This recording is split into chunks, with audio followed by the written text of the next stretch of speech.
Welcome to the Murphy, Sam, and Jodi After the Show podcast. You can also see the version of our podcast on YouTube. What did you guys think of the Nicole Kidman story in the Hollywood Outsider today?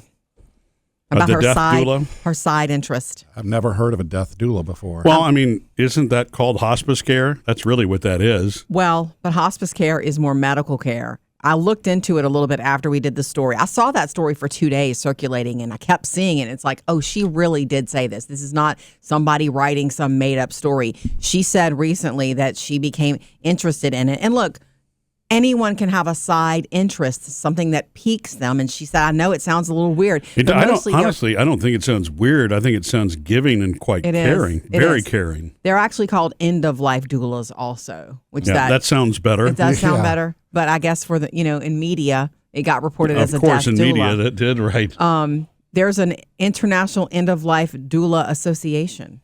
And, they get care and support. And what they do is, they offer services that are non-medical, being, just a help, being an emotional person so that someone's not lonely. Yeah. It's a great help to the family. I think Nicole had said that when her mother was ill, she had a million things going on. She tried to be with her as much as she could. And there are children in the family and grandchildren in the family, but everybody's so busy in their own lives that there were times when it was like, it would have been nice to have a trusted someone there to be just there for that end of life care. Yeah. And I thought, wow, what a beautiful thing.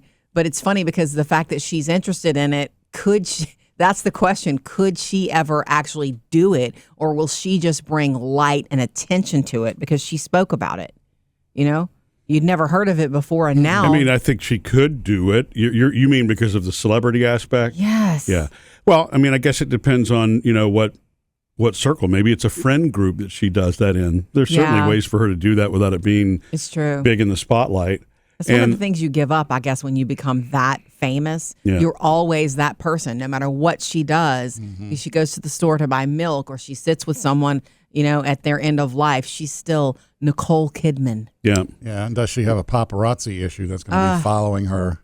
Well, I mean, if it's just a friend group, it won't be. Yeah. Yeah. The thing about that, I think it's beautiful because, I've been through that. Jodi, you've actually been through that. Sam, you'd have to say if you have. I don't know that you have, but my grandmother, who was 97, wound up being, as dementia began to take its course in hospice, which we're very grateful for, was there, was helpful because it does become a challenge around the clock because it's around the clock, care that is needed. And your life still continues. You still have to go to work and your kids still have to go to school. It's really hard to fit in something so important. And early on, my grandmother was not really happy about it being what she called strangers until she got to, know them. But then, then she got really comfortable with that.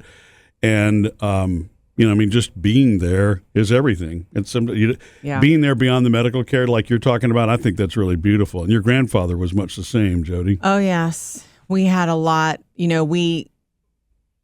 his children, especially my mom and her siblings, really were with him as much as possible. And he loved visitors. It made a huge difference to him. I looked it up because when I heard the word doula in this story, my first thought is pregnancy. Yeah. My first thought is that sort of, when I've heard of the word doula. Yeah, that's what I connected with. It's always about that.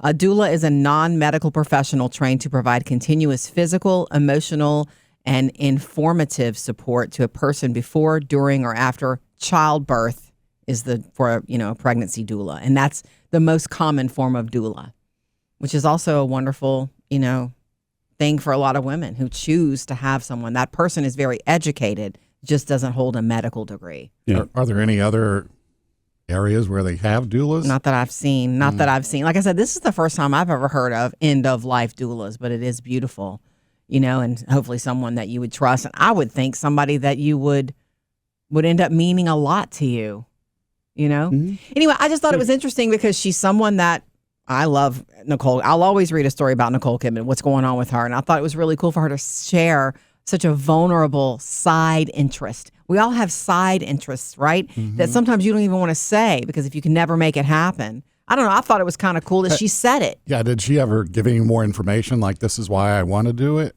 because of what she saw her mother go just through. her mom. That's her right. mom, which is the big Yeah, one. I mean, She was- and that makes sense to me. I mean, once you've experienced it, you understand the power of that, Right. the giving. There's really nothing complex about that other than just being there. Mm-hmm. And it's the same way when you have volunteers who go into assisted living homes and Yeah. visit with the elderly there. And, it's all of that really does, the social aspect, the companionship, that support makes the difference, especially when someone has outlived all of their friends and some of their peers. family members. And, I mean, it's a difference. It's a difference maker. I know my grandmother was connected, as you know, Jodi, until dementia really started to take its full course on her. The interaction, she thrived in the interaction and loved it. Mm-hmm. Anyway, I just think it's interesting because you don't hear a lot of people that famous give away what they would do or what they want to do once they stop their craft and trade. And so that's what she has said, which I think is super cool. Do you have any side interests that you've never spoken to anyone that you would do? Only flying into space. Of course, we know that one. You know that one. I do know that one. Yeah.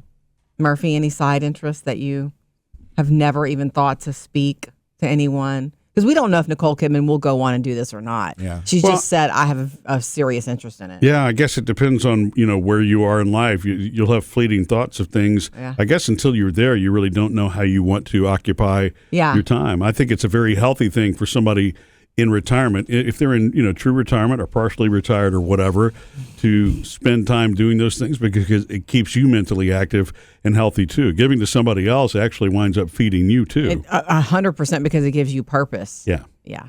I think the bigger picture part of it, what it speaks to, is just volunteerism in general and how important that is. And we're so busy with our own schedules, it's tough to carve out time for that, especially when you're in the middle of your working life and raising kids and trying to juggle and create, volunteer time is challenging, but something to me that I don't want to say that simple. If you are naturally compassionate, I think sitting there and just being there for somebody, even if they're a stranger, could make a huge difference. That's a really good time in your life once you've retired to do some sort of volunteer work that's always called to you because there's so much need. Yeah. That day that Taylor, our oldest daughter, who she volunteered at like a soup kitchen, and she did it more than once. She really loved it, and she did it as part of a project for her. She's in grad school, but her eyes were just opened to, the whole process and all the different people coming in and the rules and the regulations, and she just showed up and volunteered and did whatever she was told. But she said there were quite a few older volunteers who just show up 3 times a week. And she said they really knew what was up. They really knew, the older lady there really knew what to say to someone who was being belligerent. They knew what to say to someone. You can't take 3 bags. You can only take 1 bag, like one little lunch bag to go, because they offered some of those. Like after they ate, in the hall, in the dining hall, there was on the way out, here's a sandwich and an apple for later.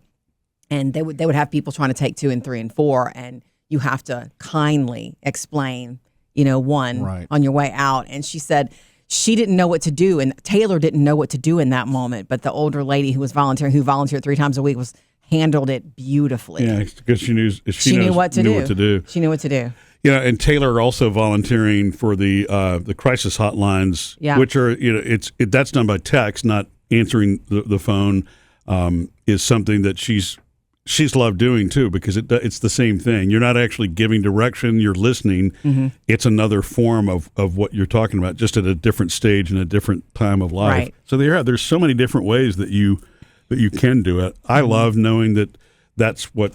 And it doesn't surprise me when you get to a certain age, especially when you've been through that. Like you said, if the whole reason for this is that experiencing that with her mom, it sparks something. Right, nothing is a greater incentive to do something than you actually going through and experiencing it yourself, because you see the difference that something like that. It's true motivation. Yep. And sort of to dig in a little more to answer kind of your question, Sam, the only correct statement we got is that she is training to become a death doula. Oh, so she's already. She's training, Okay. but she didn't go into specifics about what that training actually is. Yeah.